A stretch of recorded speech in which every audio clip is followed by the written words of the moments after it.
urimo uranyumva, ariko ndagira nkubwire ngo iri jambo manuye ni ijambo rije kugera ku muntu ufite guseka, ni ijambo rije kugera ku muntu ufite amarira. Mwese mugiye kuryumvira hamwe, kandi kuryumva kwawe riraza kukubera ubuzima, riraza guhindura ubuzima bwawe. Nuryumva ukaryitaho ukaryizereramo, Imana iraza gukora igitangaza gikomeye, kuko ni ijambo rije guhindura ubuzima, ni ijambo rije guhindura amateka.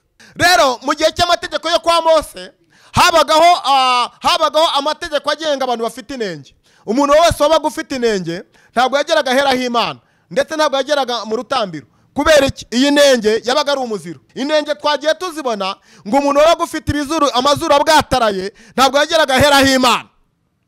Ngo umuntu wabaga avunitse akaguru ntabwo yageraga aheraho Imana. Ngo umuntu wabaga afite inyonjo ntabwo yageraga aheraho Imana. Ngo umuntu wabaga afite ibyanwa birebire ntabwo yageraga aheraho Imana. Ubu uyu munsi rero wa none dufite amashimwe akomeye yuko turi mu isezerano rishya, twavutse mu kinyejana cyiza, twavukiye mu buzima bwiza, twavukiye mu gihugu cyiza, igihugu cy'isezerano rishya. Iki ni igihugu cyatubatuye mu bubata bw'ibyaha, ni igihugu cyatuvanye mu buzima bukomeye, ni igihugu cyatugiriye neza, kirimo umugabo witwa Yesu. Uyu mugabo witwa Yesu yadukuyeho amateka y'amategeko, yadukuyeho amateka y'imihango. Yesu arigaragaza ku buzima bwacu. Nkubwira ngo niba Imana yarakuvuzeho, amategeko y'iby'imihango nta kikureba. Niba Imana yarakuvuzeho, iby'inenge ntabwo bikikureba. Ariko dushimira Imana yo mu ijuru yatuzaniye Yesu nk'umucunguzi, yatuzaniye Yesu nk'umurengezi, yatuzaniye Yesu nk'umunyabuzima, yatuzaniye Yesu nk'uwo kutubeshaho abatari barabasha kubaho. Izi nenge ntabwo zemereraga umuntu ko ahura n'Imana. Izi nenge ntabwo zemereraga umuntu ko ahura na Mwuka Wera. Izi nenge ntabwo zemereraga umuntu ko ahura na Yesu. Byari bibujijwe. Uyu munsi wa none Yesu aguhaye indi shusho igutandukanye n'iy'abantu barebaga. Uyu munsi wa none Yesu aguhaye ubundi buzima bugutandukanye n'ubwo abantu bari bazi.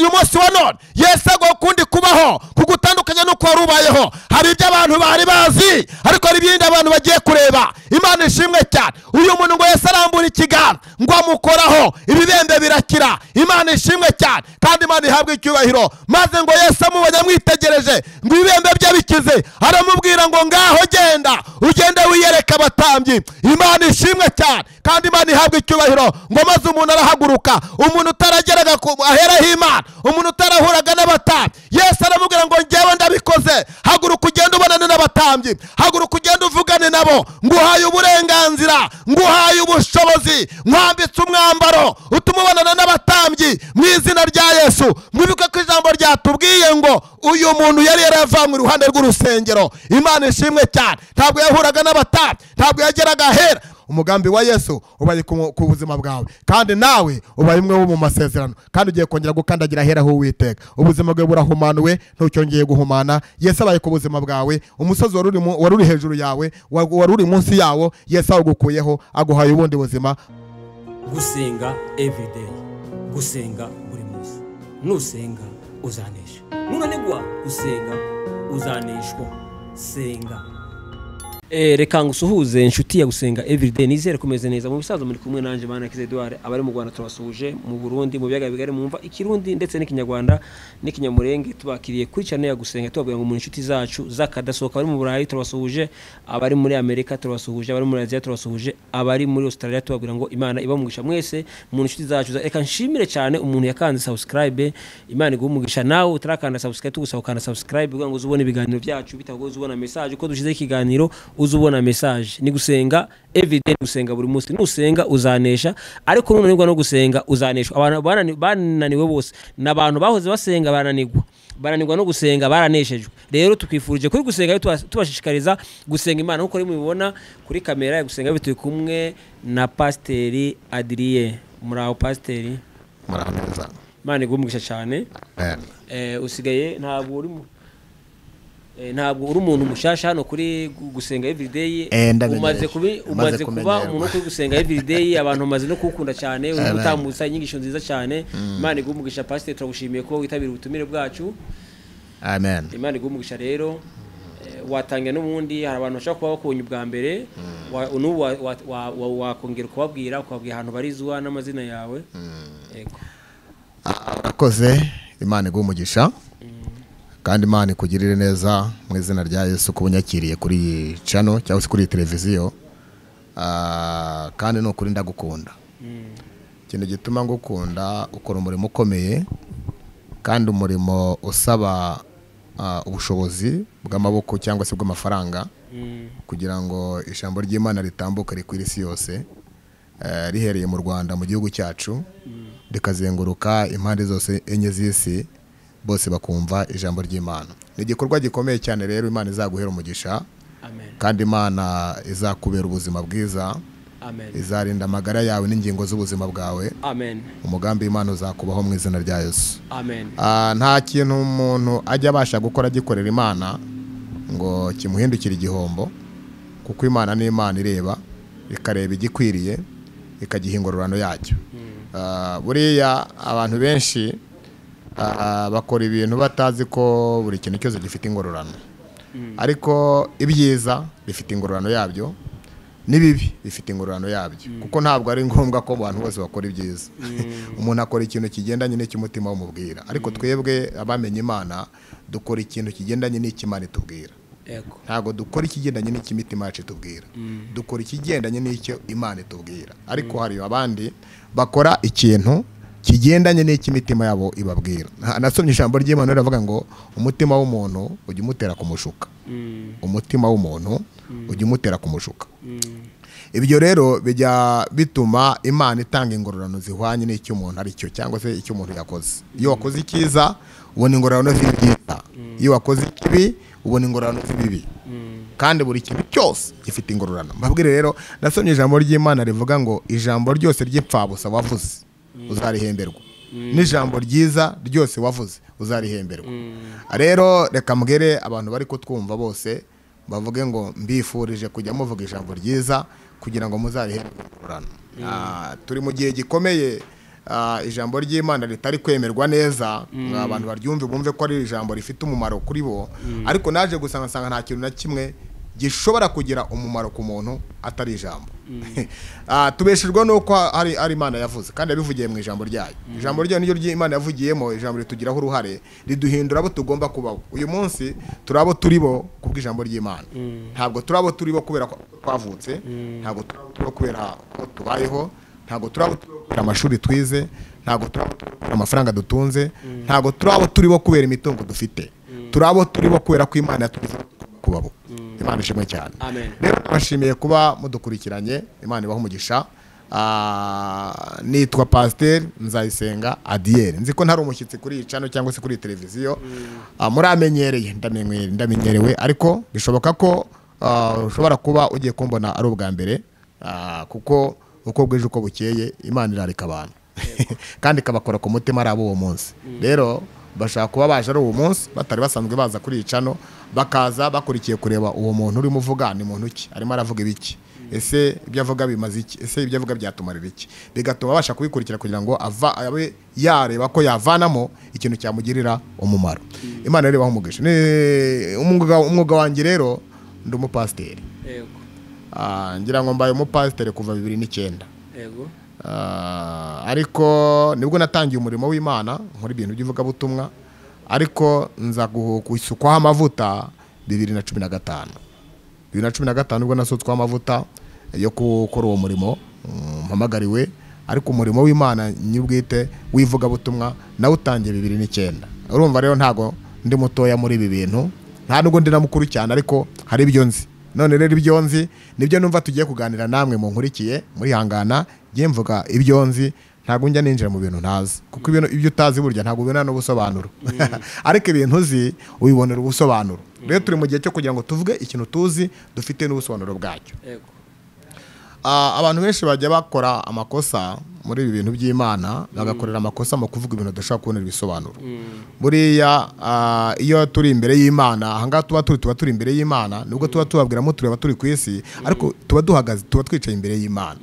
N'uwango buriya niga muri theology baratubwiye ngo iyo mwicaye murimo muvuga ijambo ry'Imana, mujye mumenya ko ari bitonyanga by'ubwami bwo mu ijuru byatonyangiye mu buzima bwanyu, imbaraga z'umwuka wera zikabakoresha. Ntabwo mupfa gusa igitabo ngo musome kugira ngo muri mwe mu bisobanura, ahubwo umwuka wera amanuka akaza akabaha gusobanura. Ariko uwo mwuka wera azanwa azati aza mu buryo bw'ibitonyanga by'imvura kuko ntabwo aza mu buryo butagaragarira amaso y'abantu ariko twebwe b'abanyamwuka duhamanya n'Imana ko umwuka w'Imana ukora twumva ibitonyanga kuko bituzaho numva ngo iyo twicaye imbere y'Imana hari ubundi buzima tuba twicayemo hari iyindi mibereho tuba twicayemo hari ukundi gukora kw'Imana tuba twicayemo niyo mpamvu tubiha agaciro cyane niyo nabo twigisha tubabwira ko iri jambo ry'Imana barimo bumva ni ijambo rifite agaciro ni ijambo rifite ubuzima ni ijambo rifite imbaraga imbaraga z'iri jambo zibasha guhindura buri kintu cyose ubuzima bw'umuntu cyananiranye nongere mbabwire ngo ntabwo amaboko y'umuntu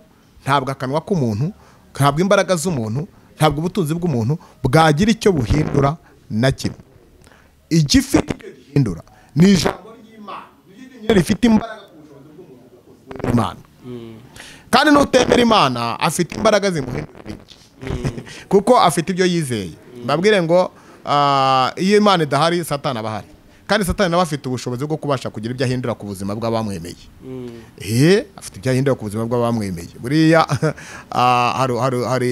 hari abarozi ba kera nzi bahoraga bahanganye n'imbaraga Mose yakoranaga nazo z'Imana Bibiliya yerekana ko Mose yakoreshaga imbaraga z'Imana ariko ngo hari abandi barozi bari bafite ubushobozi nabo bwo kubasha gukora nk'iby'Imana yakoresheje Mose bivuga ngo abarozi nabo bafite imbaraga z'ibyo bizeramo zibasha gukora ibi bikagaragara nk'aho ari Imana yabikoze iyo usomye nanone ijambo ry'Imana mu byakozwe n'intumwa 19 hagaragaza uburyo ngo Imana yakoresheje imirimo ikomeye umugabo witwa Pawulo ngo akajya asengera abantu bagakira ngo akabanambikaho n'ibiganza bagakira akabanambikaho n'ibitambaro yari afite mu ntoki bagakira ngo ndetse niyo bakoraga ku myenda ye barakiraga ngo ndetse niyo bahagararaga mu gicucu cye barakiraga kuko Pawulo yabaga ahagaze mu butware bw'ijambo ry'Imana rya jambo ry'Imana rikagira uruhare kuri buri kintu cyose kiri kuri Pawulo ubundi iyo ufite kwizera imbaraga z'Imana zibasha guhindura buri kintu cyose kandi aho wakora hose ntabwo ari ngombwa ko umukozi w'Imana ufite ijambo ry'Imana muri wizera Imana mu mbaraga zayo icyo akoze cyose iyo ukizeyemo kirakora niba ari ikiganza urambitse ku muntu ugomba kwizera ko umuntu akurambitse ikiganza afite imbaraga z'Imana ziri ku ruhande kuri icyo kiganza ukabasha gukira indwara ushobora gukora ku myambaro ye yambaye ya myambaro nayo wayikoraho gusa atari uko nagusengeye cyangwa ikibazo ufite kigakira nk'uko Pawulo ariko birerekana ko ngo hari abandi bagabo b'Abayuda hari abagabo b'inzererezi nabo bafite ngo imbaraga bene Sikewa ngo bari bafite ngo imbaraga zikomeye ngo ku buryo ngo ibyo Pawulo yakoraga ngo nabo barabikoraga birukanaga abadayimoni bakava mu bantu ariko umunsi umwe ngo igihe kigeze ngo abadayimoni birukanywe nabo nizo nzererezi z'Abayuda ngo baragenda barababaza mbese ko Pawulo tumuzi Yesu tukaba tumuzi mwebwe muri bantu ki ngo bananirwa kwisobanura abo bari kuko abadayimoni bari bamaze kubatahura bari babarondoye ngo basanga ntabo bari bo za mbaraga ngo birukanye zirabafata zirabica hasigara imbaraga Pawulo yakoranye nayo hasigara imbaraga Yesu yakoranye ngo Yesu yakomeje kubaho na Pawulo akomeza kubaho uyu munsi imbaraga dukoreramo imbaraga zakoresheje Pawulo n'imbaraga zakoresheje Yesu zituruka ku Uwiteka Imana ishimwe cyane rero ndimo nsa nkaho ndimo mbwira uburyo muri iki kirere turimo dukoreramo imbaraga zidukoresha ariko ntabwo bikwiye kugira ngo dukomeze kuba mu buzima dukoreshwamo n'imbaraga z'umuntu imbaraga z'umuntu imbaraga z'abantu tukaziringiramo imbaraga z'umuntu waziringiramo uyu munsi ariko ejo zagutamaza niyo mpamvu tugomba kumenya imbaraga dukorana nazo n'imbaraga zituganisha rero Imana ibagirire neza mu izina rya Yesu Ndayisenga Adili nyoboye itorero ryitwa imbaraga z'umusaraba hano mu mujyi wa Kigali aha Kimironko hano baba bakeneye Tirese umushumba genda babwira ntabwo ndi umuhanuzi wo mu muhanda ndi umuvugabutumwa ndi umwigisha ndi umuhanuzi ariko ngira ahantu iyo service itangira mu itorero ndiwe hano mu mujyi wa Kigali ngorane Rwamagana ariko hano mu mujyi wa Kigali ahandi hari abandi bari ariko naho Imana iri gukora imirimo ikomeye na hano mu mujyi wa Kigali Imana iri gukora imirimo mbonye Imana inkoresha ibintu bidasanzwe ejo kwa gatatu nibwo haje umwe asa nkaho aje yinjiye mu rusengero abantu baramwikanga urabona twari turi mu bihe by'icyunamo turimo twibuka abacu bazize uko bavutse. Hanyuma hinjira umuntu, abakristo baramwikanga, babona ko ari nk'undi muntu wundi uje kureba se twasenze mu buryo butari bwo, ese babyibazaho cyane. Ariko ndababwira nti mwirangara, nimukomeze mwumve icyo Imana ivugana namwe. Ariko ikintu gitangaje, Imana yanciye imvugira hano impa message mpereza wa muntu wicaye inyuma. Imana irambwira ngo hari inzandiko z'imanza Imana icagaguye, ndetse Imana ikurinda urubanza rubi. Icyo bamwikangamo kiba kirarangiye. Bwari mu buryo bwo kugira ngo Imana ibereke ko uwo muntu bikangagamo atari umuntu uje kubakanga, ahubwo ari umuntu uze kwakira message. Imana rero ishoboye byose kandi ikora byose, ati na kimwe kibasha kwinanira iyo wayizeye, iyo wayigendeyemo. Nta muntu rero utenyetse uhari, turi imbere y'Imana. Rero kuri gusenga everyday, gusenga every itandukanye n'ayandi macano. Kubera iki itandukanye n'ayandi macano? Kuri gusenga everyday nta matiko haza abantu baza kuvuga abantu. Nta matiku yo gusesengura abantu. Hano kuri gusenga twakira abantu bazanye ubutumwa bwiza, abazanye message Imana yabahaye, abafite ubuhamya, abaririmbye abahanzi bashaka baririmba indirimbo z'Imana kare kuzamura impano zabo turabakira. Ariko ibintu bijanye no kuvuga ku bantu, kuvuga ibya politike, kuvuga ibintu biterekeye ibintu by'Imana, ntabwo binyura kuri gusenga everyday. Oye, niba turi n'abantu b'Imana dukwiye kuvuga ibintu by'Imana. Kuki niba turi abantu b'Imana dufata ibintu by'Imana tukabyegereza ibindi bitari ibintu by'Imana, tukabivanga tukabigira gatogo? Ntabwo dukwiriye gufata ibintu by'Imana ngo tubivanga n'ikindi kintu, kuko ibintu by'Imana birihagije. Nta nubwo tuzarira dusaza tunabirangije kubivuga. Ugira imyaka irenze utabasha no kuvuga, ariko ibyo uvuga bitararangira, ariko twebwe dusaza. Niba ngo rero ni byiza gicano, nanjye ikintu cyatumye nyikunda nicyo ngicyo, ni ukwishyiraho abantu basobanutse. Ni ukwishyiraho abantu basobanutse, kandi mukabanza kureba ese uyu muntu ugiye kutubwira afite ubuhamya bwiza, inyuma nta bindi bintu by'icyo yageza ku bantu abanyarwanda bakumva icyo Imana ivugana nabo kivuzwe n'Imana. Ibyo rero nanjye nibyo byatumye nza. Ntabwo ari henshi nkunda gutanga ibiganiro, barampamagara, ariko akenshi wenda bagasanga ntafite umwanya, ariko cyangwa se bagasanga umwanya ngufite ariko nkabwira ko ntabonetse. Kubera iki? Ntago bindimo. Buriya niwumva ikintu kitakurimo ntuzagifoshinge cyangwa se ngo ugihatirize. Icyo kintu nta mumaro kizagira. Uzakora ikintu wumva cyabangutse, cyaje muri we kikabanguka, kizakubera icy'umumaro. Kandi uzabanza kigendere, niba atari cyiza ntugikore, niba ari cyiza ugikore. Urakoze rero, turakwakiriye rero, uzane ubutumwa Imana iguhaye. Kazi pasiteri, watangira usenga Imana nkuko cyane yitwa gusenga buri munsi. Watangira usenga Imana iguha umugisha. Rero abadukurikiye mwese, reka dufate umwanya dusenge, hanyuma twumve ijambo ry'Imana ry'uyu munsi. Kandi ni ijambo Imana igiye gukoreramo, igahumanura ubuzima bwawe, igakiza ubuzima bwawe, cyangwa se ikakuvana mu buzima bubi ikagushyira mu buzima bwiza, cyangwa ikakuvana mu byaha ikagushyira mu gakiza. Ni ijambo rigiye kugukoraho ku mpande zose. Ushaka kuba udakijijwe, ukakira ijambo rigukiza ku mutima wawe, ukava mu byaha, ukizera Yesu Kristo nk'umwami n'umukiza n'ubugingo bwawe. Cyangwa se ushaka kuba uremerewe n'ibyaha, uremerewe n'uburwayi, ijambo ryo rikaza rikagukiza uburwayi urwaye. Ushaka kuba uremerewe n'intambara nyinshi urwana nazo, ijambo rirwana intambara kandi rigatsinda. Nta kintu na kimwe kiya gitsinda ijambo ry'Imana. Ijambo ry'Imana ni ubutsinzi, ko biravuga ngo ni inkota ityaye amugi yombi. Ikintu gityamugi yombi rero, aho ufashe hose urakebwa. Bivuga ngo ni ijambo rifite ubushobozi bwo kubasha gukora buri kintu cyose kandi kigakunda. Imana ibaho umugisha. Reka dusenga Imana, hanyuma tuganire n'amagambo y'Imana mu mwanya muto mu izina rya Yesu. Imana turagushimye, tugushimiye ko uri Imana nziza, tugushimiye ko uri Imana ishoboye byose, tugushimiye ko uyu mwanya uduhaye ari umwanya mwiza, isi yose igiye kumvaho ijambo ryawe. By'umwihariko mu gihugu cyacu cy'u Rwanda, abanyarwanda bumvishije ijambo kandi barikunde, ribabera ubuzima, rijyaho ribavana, rigira naho ribageza. Ntabwo ari giye ugiye kwivugisha, ahubwo ndagusabye kugira ngo mvugire mu Mana. Iri jambo ntabwo ari iryanjye, ahubwo ndagusabye kugira ngo mpijambo ryawe ryo mvuga Mana. Abari unshoboza, abari unkoresha, mbigikoresho gishimwa nawe. Ibyo navuga byose ntashimwa nawe, nta kintu byabimariye, kuko niwe wampamagaye. Ndagusabye kugira ngo mwami umwuzuro w'ubuzima bwiza ugaragare kuri ye, kandi ijambo ngiye gutambutsa rigere ku mutima buri muntu wese, ufite umubabaro yakire kunezerwa, ufite agahinda yakire kubaho neza, ufite ibibazo bitandukanye yakire igisubizo. Ko Yesu yaravuze ngo yemwe barushye n'abaremerewe nimuze musange ndabaruhura. Yesu ateze ibiganza. Hari ikibazo ufite, Yesu ateze ibiganza. Hari intambara urwana nazo, Yesu ateze ibiganza.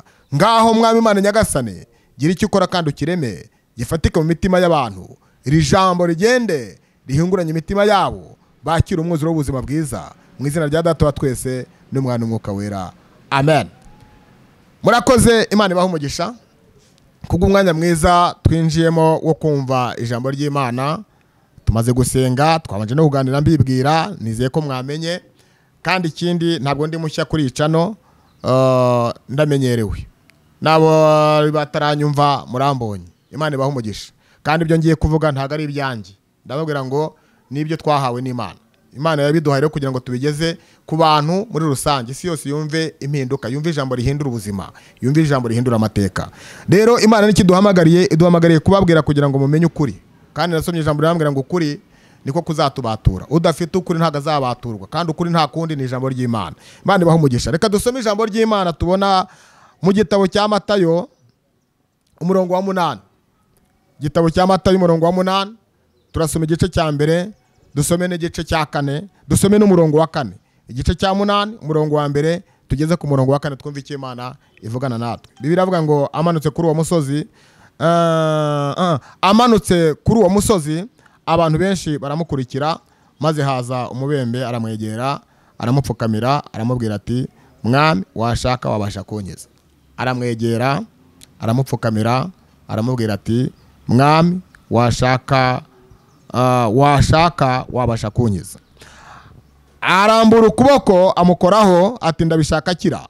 Uwo mwanya ibibembe bye birakira. Yesu aramubwira ati wirinde ntugire uwubwira, ahubwo genda wiyereke umutambyi uturituro Mose yategetse, ribabere ikimenyetso cyo kubahamiriza.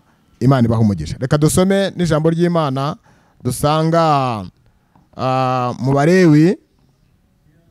Ijambo ry'Imana dusanga mu Balewi ibice 21, ibice 21, hanyuma twumve icyo hatubwira mu izina rya Yesu.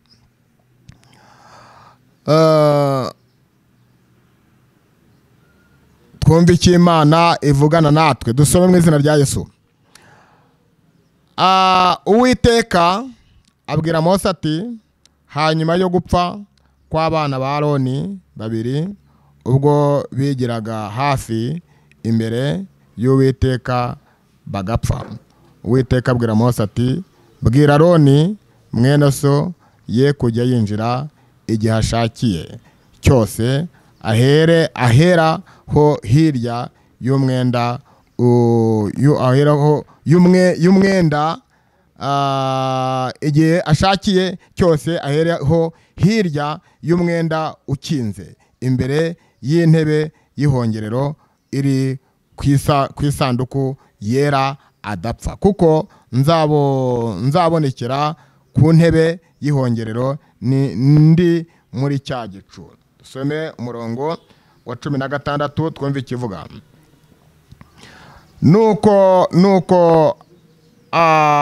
Nuko ahongerera ahera kubwo guhumana kw'Abisirayeli kwinshi no kubw'ibicumuro byabo, kubwo ibyaha bakoze byose, abe ariko agenza n'ihema ry'ibonaniro ribana nabo hagati yo guhumana kwabo kwinshi. Nimwakire neza ijambo ry'Imana. Imana ishimwe kandi Imana ihabwe icyubahiro, kandi izina ry'Imana yacu rishyirwe hejuru mu izina rya Yesu. Umugambi w'Imana ugaragare ku buzima bwanyu mu izina rya Yesu.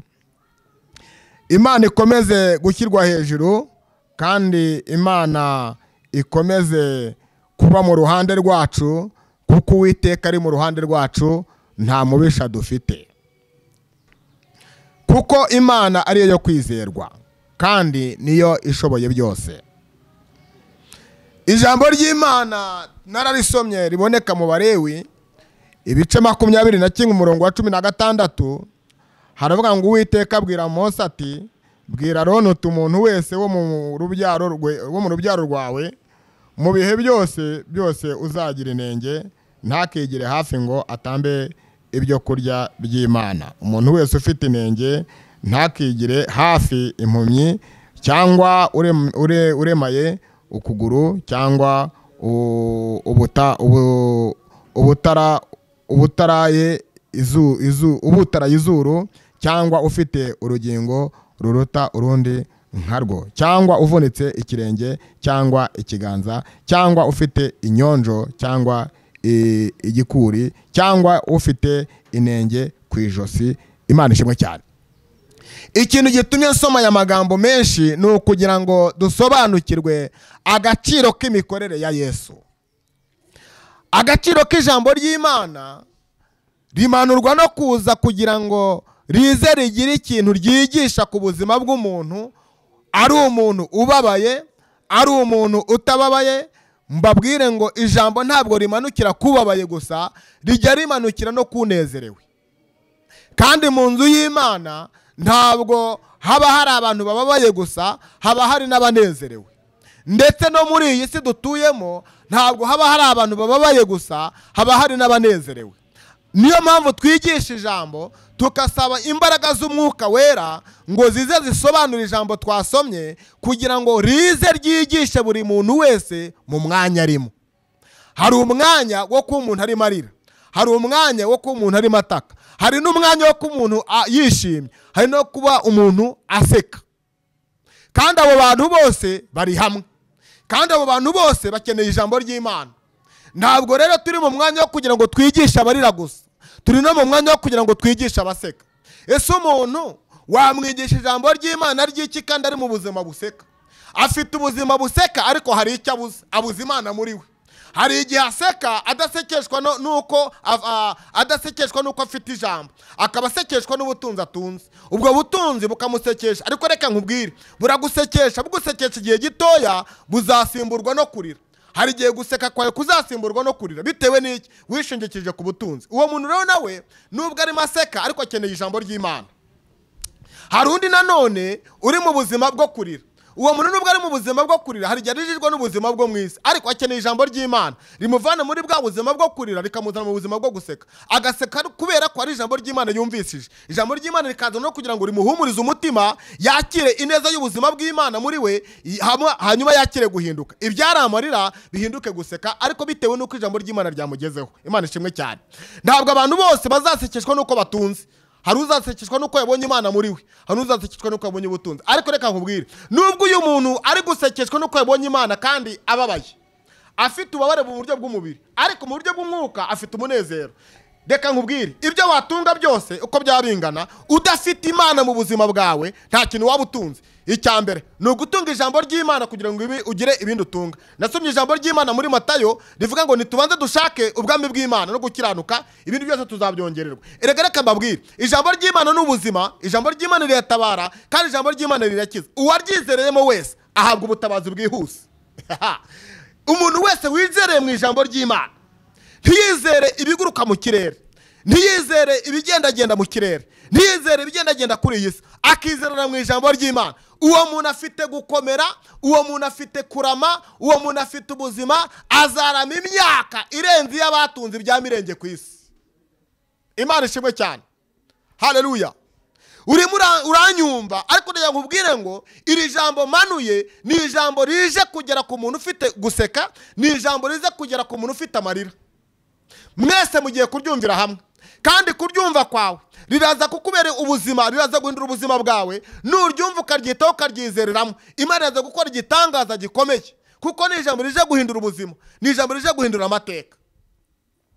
Dusomye ijambo ry'Imana rigaragara no mu Balewi ngo Uwiteka abwira Mose ngo genda ubwire umugabo witwa Aroni, umubwire ngo abo mu rubyaro rwawe niharamuka habayemo umuntu ufite inenge ntakigera agera ahera h'Imana.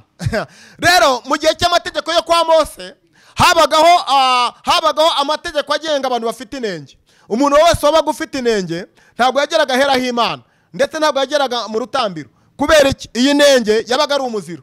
Haleluya. Noneho uyu muntu yahuraga n'iki kibazo cy'uko afite inenge. Inenge twagiye tuzibona. Inenge ya mbere ngo yabaga ari umuntu ufite ibizuru bibwataraye. Ngo umuntu wabaga ufite ibizuru, amazuru abwataraye, ntabwo yageraga aheraho Imana. Ngo umuntu wabaga avunitse akaguru ntabwo yageraga aheraho Imana.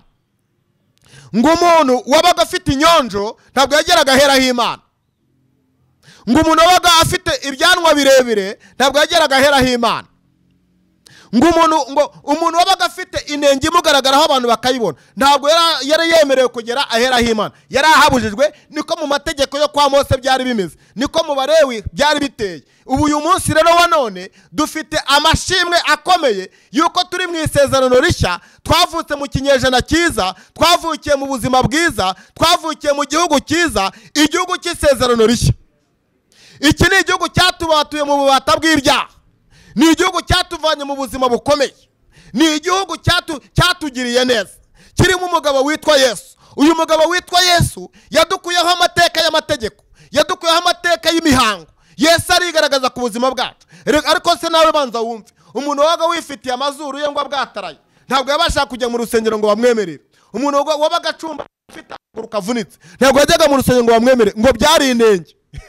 Noneho ngo Imana ibwira Mose, iravuga ngo genda ubabwire ko nta muntu ufite izi nenge ugomba kwinjira aheraho Uwiteka. Mose ngo aragenda abibwira Aroni. Aroni nawe aragenda abigeza ku bana be. Aravuga ngo muzi n'ibindi mwabana mwe, ibintu byahindutse, ntabwo uko byari biri imbere ariko bikimeze. Hasohotse amategeko mashya. Bijya biba ngombwa ko hasohoka amategeko mashya avuguruza amategeko yari ahari, cyangwa se bijya ngombwa ko haza amabwiriza mashya avuguruza amabwiriza yari ahari. Ariko ntabwo bikuraho ko Imana yakora, ntabwo bikuraho ko Imana yakora. Oya, nta kintu na kimwe cyagamburuza umugambi w'Imana ku buzima bw'umuntu Imana yavuzeho. Nkubwira ngo niba Imana yarakuvuzeho, amategeko y'iby'imihango nta kikureba. Niba Imana yarakuvuzeho, iby'inenge ntabwo bikikureba. Mu izina rya Kristo Yesu twasomye ijambo ry'Imana riboneka muri Matayo 18. Hagaragara ngo umuntu ngo wari uhagaze ahantu munsi y'umusozi, ngo Yesu amanuka kuri uwo musozi, ngo amusanga munsi y'uwo musozi ahantu yari ahagaze. Bibiliya yerekana ko ngo Yesu ngo yari ari kumwe n'abantu bamukeneye ko ari cyo bavugisha, ngo bagendana nawe. Hanyuma ngo Yesu ngo arabokwa umuntu ngo wari ufite inenge y'ibibembe. Ashobora kubona wari umwe mu bari birukanywe muri abo ngabo bari bafite inenge bo kwa Aroni, nawe ngo baramujyana. Bibiliya koko yerekana ko ngo umuntu waba ufite iyo nenge ngo bamuvanaga iruhande rw'ahera ngo bakamujyana ahantu kure cyane. Uyu muntu rero bamujyanye ahantu munsi y'umusozi ngo bari haba abakure y'ahantu basengera, ngo nta jwi ry'Imana ryamugeragaho, nta buzima bw'Imana bwamugeragaho, nta butabazi bwamugeragaho. Ariko dushimira Imana yo mu ijuru yatuzaniye Yesu nk'umucunguzi, yatuzaniye Yesu nk'umurengezi, yatuzaniye Yesu nk'umunyabuzima, yatuzaniye Yesu nk'uwo kutubeshaho abatari barabasha kubaho. Matayo 27 hagaragaza ubutumwa bwiza buvuga ngo Yesu ngo ateze ibiganza ngo yemwe barushye n'abaremerewe nimuze musange ndabaruhura. Yesu ariteguye, Yesu ariteguye mama, yiteguye kukwakira. Yesu ariteguye papa, yiteguye kukwakira. Abagushyizeho inenge bakakwitira inenge ufite, ntabwo Yesu akireba iby'inenge. Imana ishimwe cyane kandi Imana ihabwa icyubahiro. Igihe kirageze kugira ngo ijambo ry'Imana rigire ububasha ku bantu. Igihe kirageze kugira ngo ijambo ry'Imana rero ryo rigaragara. Ukuri nubwo tugutinda kumvwa, ariko igihe kirageze kugira ngo ukuri kuze kandi bakumve bakumenye. Ukuri kugiye gukuraho ikinyoma. Ndumva ari ubuhanuzi Imana imanuye ku buzima bwawe ngo mbuvuge, ngo mbubwire isi yose. Ikinyoma kigiye kurangira, ukuri kugiye kuza kandi ko kugiye kugaragara. Abantu benshi bagiye kumenya ukuri. Nasomye ijambo ry'Imana rirambwira ngo umuntu ufite ukuri wese agiye guhabwa kubaturwa. Imana ishimwe cyane kandi Imana ihabwa icyubahiro. Ijambo ni ubuzima, ijambo ni imibereho. Bibiliya ivuga ngo hanyuma Uwiteka abwira Mose ngo genda ubwire abo mu muryango, ubwira Aroni ngo abwire abo mu muryango we ngo umuntu wese ufite inenge ntiyemerewe kugera aheraho Imana. Ariko reka nze mbanze babwire, mbese Imana yacu irobanura ku butoni? Ariko ntabwo irobanura ku butoni, ariko hari igihe haza amategeko yemeza ko icyo avuze kitagomba gusimburwa. Haleluya, Imana ishimwe cyane. Dufite amahirwe yuko dufite isezerano rishya, twavukiye mu isezerano rishya. Ntabwo ari amategeko y'inenge twebwe tureba, turarebwa nuko Yesu yaje akaducungura. Kandi akimara kuducungura, tukimara kumwizera nk'umwami n'umukiza n'ubugingo bwacu, twamaze guhabwa ubugingo, twamaze kwandikwa mu gitabo cy'ubugingo. Ahubwo duharanire kuguma muri icyo gitabo kugira ngo amazina yacu akomeze kigaragaremo, tuzabe bamwe mu bantu bazaraganwa ubwami bw'Imana na Yesu Kristo. 14 Yohana yaravuze ngo ndagiye bana banjye, ariko ntabwo ngiye mbasize mwenyine, mbasigiye Mwuka Wera azabana namwe. Kandi nubwo ngiye ntabwo ndagiye ngiye kubategurira aho muzaba, kugira ngo aho nzaba namwe muzabeyo. Reka mbabwire inshuti zanjye munkurikiye, mbabwire ngo uyu munsi ni umunsi Yesu agutegurira aho uzaba. Ariko reka nkubwire, ushobora kuba warabuze ahantu uba muri iyi si, ndetse ubukode bwawe bukwirukanamo, ndetse n'ubukode yo kubwishyura utabufite, ndetse udafite n'inzu yo kubamo, aho uraye hose uraraho ubonye. Ariko igihe kirageze kugira ngo aho Yesu yateguye nawe uzabeyo. Imana ishimwe cyane. Ntabwo Yesu azarobanura, ntabwo Yesu azareba ngo urakize, ntabwo Yesu azareba ngo urakennye, ntabwo Yesu azareba ngo uruworoheje. Yesu azareba ukwiriye, abura bazamukana nawe. Yesu agutegurira aho uzaba, kugira ngo hazaba nawe uzabashe kubayo. Imana ishimwe cyane kandi Imana ihabwe icyubahiro. Ijambo ry'Imana rero twasomye ijambo ry'Imana muri Matayo 18, hagaragaza uburyo ngo hari umuntu ngo wari ufite ubusembwa cyangwa se wari ufite inenge nk'inenge twasomye mu Balewi ibice 21:16. Izi nenge ntabwo zemereraga umuntu ko ahura n'Imana. Izi nenge ntabwo zemereraga umuntu ko ahura na Mwuka Wera. Izi nenge ntabwo zemereraga umuntu ko ahura na Yesu. Byari bibujijwe, hariho amategeko atabyemera. Ariko uyu munsi dushimira Yesu, muzamura Yesu icyubahiro muri mwese mu nyumva. Mwumve ko Yesu yatubatuye, tutakigengwa n'amategeko y'imihango, tutakigengwa n'amabwiriza y'imihango. Amabwiriza y'abantu ntabwo akidukoraho, tugendera mu cyo Yesu yavuze. Icyo Yesu yavuze nta kindi ni ukwemera akinjira mu buzima bwacu, agahindura amateka y'ubuzima bwacu. Yesu ni muzima, kandi ubwo ari muzima nawe uri muzima. Yesu ubwo atagipfa, nawe ntabwo uri uwo gupfa, uri muzima mu izina rya Yesu. Kandi ubeshejweho muzima nuko Yesu yapfuye hanyuma akazuka. Ubuzima bwawe n'ubuzima rero, izo ntege ntabwo tukizibarwaho. Imana ishimwe cyane. Bibiliya yerekana iki? Iravuga ngo hanyuma Yesu ngo amanutse kuri uwo musozi, ngo ahasanga umuntu wari ufite ubusembwa cyangwa se wari ufite inenge. Bari baramuvanye iruhande rw'urusengero, bari baramuvanye iruhande rw'ahera, bamujyana kure y'urusengero. Barangije bamuha akato ngo bakamukiza, ngo aragenda arahihebera, ngo nta jwi ry'Imana ryahamusanga ngo aryumve, ngo ko ntiyari yemerewe kuryumva. Ariko igihe kirageze kugira ngo Yesu azabanze yitegereza amenye icyo wazize. Imana ishimwe cyane. Ngo amanuka uwo musozi agera aho uwo muntu ari. Uwo muntu ngo aramwitegereza, ngo amwitegereje aramubwira ngo Yesu, Yesu, Yesu, ngo mbese washaka wabasha kunkiza? Yesu ngo yumva ijwi rye utarumvaga n'abantu, wari warahawe akato n'abantu, wari warahawe akato n'amategeko, ngo kuko afite inenge y'ibibembe. Yesu ngo ahamagarwa n'uwo munyabibembe. Yesu ngo arabyumva, Yesu ngo abyumvise, aramubwira ngo nkugirire nte? Imana ishimwe cyane. Uragira ngo Yesu akugirire ate mama? Uragira ngo Yesu akugirire ate papa? Tekereza cyane icyo yagukorera, hanyuma ucyature mu kanwa kawe. Yesu yiteguye kugikora. Ariko urasabwa iki? Urasaba kuba mu ruhande rwa Yesu, urasaba kuba mu buzima bwa Yesu, urasaba kwakira ijambo ry'Imana rigahindura amateka y'ubuzima bwawe. Kuko igihe kirageze kugira ngo Yesu agaragare kuri wowe, n'abisi bamenye ko Yesu wabonye ari Yesu ufite umubare ku buzima bwawe. Benshi batangarire ko hari icyo Yesu yagukoreye kuri wowe mu izina rya Yesu. Imana ishimwe cyane kandi Imana ihabwe icyubahiro. Uyu ni umwanya w'ijambo ry'Imana ribahora ubuzima. Ni umwanya w'ijambo ry'Imana rituma ubuzima bw'umuntu bwongera kubaho. Hari abantu babutesheje agaciro, baramufata babushyira kure cyane, umeze nk'utazwi, umeze nk'utaravutse mu bantu. Ariko igihe cyawe kirageze kugira ngo Yesu akwiyegereze. Yesu agiye kukwiyegereza, Yesu agiye kuguha ubundi buzima bugiye gutuma ubuzima Yesu aguhaye bigiye gutuma bakwanze bagukunda. Ubuzima Yesu aguhaye bigiye gutuma bakwanze bakwemera mu izina rya Yesu. Haleluya. Maze ngo Yesu agera kuri uwo mubembe.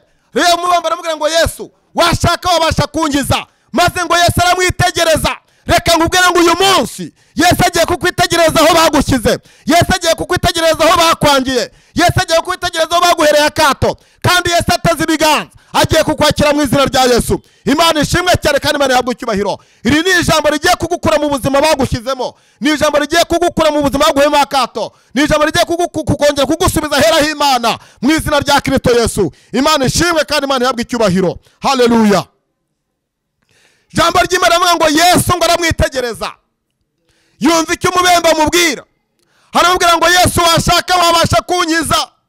Umuntu arataka cyane, yarabonye ahatakira, kuko abantu bari baramushyize kure cyane, bari baramuhungishije Imana, bari baramuhungishije ubuzima bw'Imana. Ariko igihe kirageze kugira ngo ibyo bakoze bimenyekane. Yesu yamaze kubibona, ngo Yesu aritegereza, areba ibyo bakoreye uwo muntu, we ngo aramwegera. Imana ishimwe cyane kandi Imana ihabwe icyubahiro. hari ibyo Imana igiye gukora birenze ibyo abantu bakoze, hari ibyo Yesu agiye gukora birenze ibyo abantu bakoze mu izina rya Yesu. Yesu ngo akimara kumwitegereza ngo aramubwira ngo umva nkubwire, ubwo abandi bakuretse, ubwo abandi baguhaye akato, ubwo abandi bakwihoreye, jyewe ndabikora, jyewe ndabikora. Akira gukira, l'apostas, akira gukira, akira gukira. Yesu ngo arambura ikiganza. Imana ishimwe cyane. Yesu ngo arambura ikiganza ngo amukoraho, ngo muri uwo mwanya ngo ibibembe bye birakira. Uwari warahawe akato yongera kugira ubuzima, uwari warahawe akato yongera kugira imibereho, uwari warashyizwe kure y'amasezerano yongera gutunga isezerano, uwari warashyizwe kure y'imibereho yongera gushyirwamo imibereho mu izina rya Yesu. Reka nkubwire ahantu uri uraremerewe cyane, ariko Yesu aje kukuruhura. Reka nkubwire ahantu ufite intambara uri kurwana nazo, ariko Yesu akubereye igisubizo. Reka nkubwire ahantu uri kurwana n'ibintu bikomeye, ariko Yesu ukomeye araje mu izina rya Yesu. Imana ihabwe icyubahiro kandi Imana yacu ishimwe cyane mu izina rya Yesu. Yesu ngo arambura ikiganza ngo amukoraho. Haleluya, ngo amukoraho. Iri jambo rijya rinezeza cyane, rijya ribasha kunshyira mu wundi mwanya, rijya ribasha kunshyira mu bundi buzima, nkumva ndanezerewe cyane, kuko ni ijambo rifite ubuzima, ririmo ubuzima buzima. Umuntu akongera kubaho atari uwo kubaho. Erega tubayeho kubera ko atari uko twavutse, tubayeho kubera ko Yesu yatubeshejeho mu izina rya Yesu. Ukurikije amateka yacu n'ubuzima twagiye tubamo, ntabwo twarabo kubwira isi aya magambo, ntabwo twarabo kuvugira kuri za mikrofone, ntabwo twarabo kuvugira kuri za televiziyo, ariko dushima Imana ko Imana yatwiyegereje ikatuvana aho bari baradushyize ikatuzana imbere y'abantu, abantu bakaba basigaye batwemera. Nawe muri uyu munsi Imana irakwibutse mu izina rya Yesu, kandi Yesu aje mu ruhande rwawe. Maze ngo Yesu aramwitegereza, ngo amaze kumwitegereza ngo aramubwira ngo mva nkubwire, ibyo bagukoreye nabibonye, ibyo bashatse kugeraho nabibonye, ubuzima bwawe ndaburokoye, imibereho yawe ndayirokoye. Ngo aramubwira ngo ndabishaka kira, ndabishaka kira, ndabishaka kira. Nguko Yesu arimo avuga ngo ndabishaka kira, ngo ibibembe bikajya bigenda bihonga. Iyo yari inenge ku Bayuda, iyo yari inenge mu gihe cy'Abalewi, yari inenge mu gihe cy'amategeko, ariko mu gihe cyo kwa Yesu ntabwo iyo ngiyo yari inenge. Imana ishimwe cyane. Haleluya. Yesu arakureba akamenya icyo ubaye, Yesu arakureba akamenya icyo ukwiriye, akamenya ibikoko bigomba kukuvaho, hanyuma ugahabwa iyindi shusho. Uyu munsi wa none Yesu aguhaye indi shusho igutandukanye n'iyo abantu barebaga. Uyu munsi wa none Yesu aguhaye ubundi buzima bugutandukanye n'ubwo abantu bari bazi.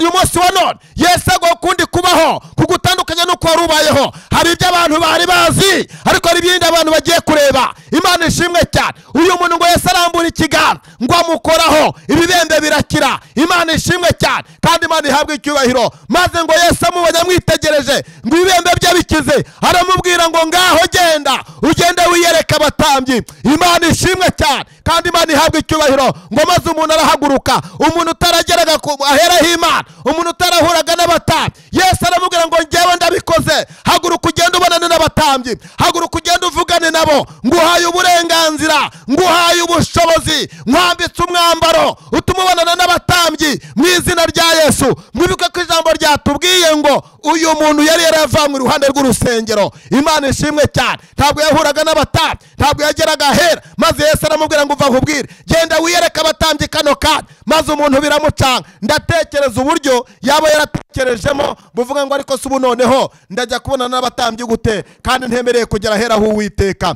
Ariko reka nze nkubwire ngo ibyo Yesu yavuze nta muntu wabivuguruza, ibyo Yesu yakoze nta muntu wabikuraho, kuko Yesu yaravuze kandi icyo yavuze yaracyanditse, nta muntu uzagisubura. Ubuzima bwe nibo Yesu abubohoye, nta muntu uzongera kububoha mu izina rya Yesu. Imibereho yawe niba Yesu ayifasha akayivana ahantu kure abantu bari barayishyize, nta wundi uzongera kuyisubizayo mu izina rya Kristo Yesu. Yesu ngo arangije ndamubwira uhaguruka ugende wiyereka abatambyi, kandi mu gihe cy'Abalewi bitarashobokaga. Reka mbabwire, duhereze Yesu icyubahiro aho muri mwese murimo mu nyumva, hanyuma muhereze Yesu icyubahiro, mumubwire ngo Yesu tugukuriye ingofero, turagukunze kuko udushyize ahantu tutakagombye kujya mu izina rya Yesu. Haleluya. Maze ngo aragenda yiyereka abatambyi, yongera gusubira hera kandi yemewe kuhajya, yongera kubonana n'abatambyi atari yemeye kubonana nabo. Bibiri igaragaza uburyo ngo bene uyu muntu ngo yashyirwaga kure cyane y'urusengero cyangwa se yaheraho Imana, ngo ntabwo yahuraga n'ikintu cyitwa isezerano na kimwe, ariko Yesu ngo amugezeho ngo ahindure ubuzima bwe, yakira iyindi mibereho. Yesu aramubwira ngo genda wiyereke abatambyi bitari byemewe, maze ngo aragenda yereka abatambyi, ngo ariko ajyana n'ituro. Yesu aramubwira ngo genda wiyereke abatambyi, ngo ujyane n'ituro, ngo ribere ikimenyetso benshi cyo kubahamiriza yuko hari icyo Yesu yagukoreye. Imana ishimwe cyane. Hari icyo Yesu akoze abantu bagiye kubona, kandi icyo Yesu akoze kukirebesha amaso yabo. Uyu munsi wa none ahora warashyizwe n'abantu, Yesu agukuyeyo mu izina rya Yesu. Umugambi wa Yesu ubaye ku buzima bwawe, kandi nawe ubaye umwe wo mu masezerano, kandi ugiye kongera gukandagira aheraho Uwiteka. Ubuzima bwawe burahumanuwe, ntucyongeye guhumana. Yesu abaye ku buzima bwawe. Umusozi wari uri hejuru yawe, wari uri munsi yawo, Yesu awugukuyeho, aguhaye ubundi buzima bugutandukanye n'amateka mabi mu izina rya Yesu. Nimwakire neza ijambo ry'Imana, kandi ryongere ribaho ubuzima, ryongere ribaho imibereho, ubuzima bwanyu bwongere kuba buzima, mwongere mukandagira aheraho Imana mu izina rya Yesu, mu izina rya Yesu. Amen. Reka rero tube mu mwanya wo gusengera ijambo ry'Imana. Mana Data wa twese uri mu ijuru, ijambo ryawe ni rukuru kandi rishoboye byose. Nta kintu twakora na kimwe ngo tubashe kugira icyo twigezaho, ariko ijambo ryawe rirashoboye. Hari aho ritugeza, nawe rituvana, nawe ritugeza. Iri jambo reka ryinjire mu mitima y'abantu baryumvise, kandi ngo shimiye ko umvugishije ibintu bikomeye. Ntago bivuye mu bushake bwanjye, kuko yewe nshobora no kuba ameze nka Mose wabayeho ari ikiragi ariko ukamukoresha ngo akajya asobanurirwa na Aroni. Mana ndagushimye ko hari aho uvanye abantu, hari aho uhumanuriye umuntu akaba yongeye kuba muzima asubiye ahera atari yemeye kuba ahera. Ndagushimye ngo Imana nyagasani ko ari icyo tugize cyo muri uyu munsi. Buri muntu wese wanyumvishije yakira ijambo rimubohora mu izina rya Kristo Yesu, kandi uyu munsi ubutabazi bwihuse bumugereho. Ndagushimye ko ari icyo ukoze, kandi ndagushimye ko Mwami hari icyo uri mu izina rya Yesu. Amen. Rero mushobora kuba mushaka ubujyanama, mushaka ko twaganira, mushaka ko nabasengera, hari izindi serivisi mwamunkeneyeho kugira ngo mbe nabaganiriza, ko nababwiye ko ndi umupasiteri, mfite itorero nyoboye. Rero ni karibu no mu nzu y'Imana, ndanabararitse kugira ngo muze mu nzu y'Imana, hanyuma tuganire tunari kumwe mu nzu y'Imana mu izina rya Yesu. Rero nabibabwiye ko ari Pasiteri Nzayisenga Adiel, nyoboye itorero Imbaraga z'Umusaraba hano mu murenge wa Kimironko, hano mu mujyi wa Kigali, ni Rwamagana, ahantu hitwa Intonga mu karere ka Rwamagana. Imana ibaho umugisha. Rero aho mwanshakira ni ku 078 32 05 706 078 32 706. Imana ibaho umugisha. Rero turi kumwe, nakagaruka. Uwiteka abagirire neza. Shalom, shalom, shalom. Reka Pasiteri tugushimire, tukubwira ngo Imana iguhe umugisha. Dushimira inshuti zacu zari twikiye gusenga everyday, twatangiranye tukadusonye ikiganiro tubabwira ngo Imana iba umugisha, tubasaba ubutumwa kubugeza ku bande, kubusharinga cyangwa gukora partage. Imana iba umugisha, muzadufashije kwamamaza ubutumwa bwiza. Imana iba umugisha. Ikiganiro nawe utaha. Shalom, shalom. Amen, amen. Gusenga everyday, gusenga buri munsi. Nusenga uzanesha, nunanigwa gusenga uzaneshwa. Senga.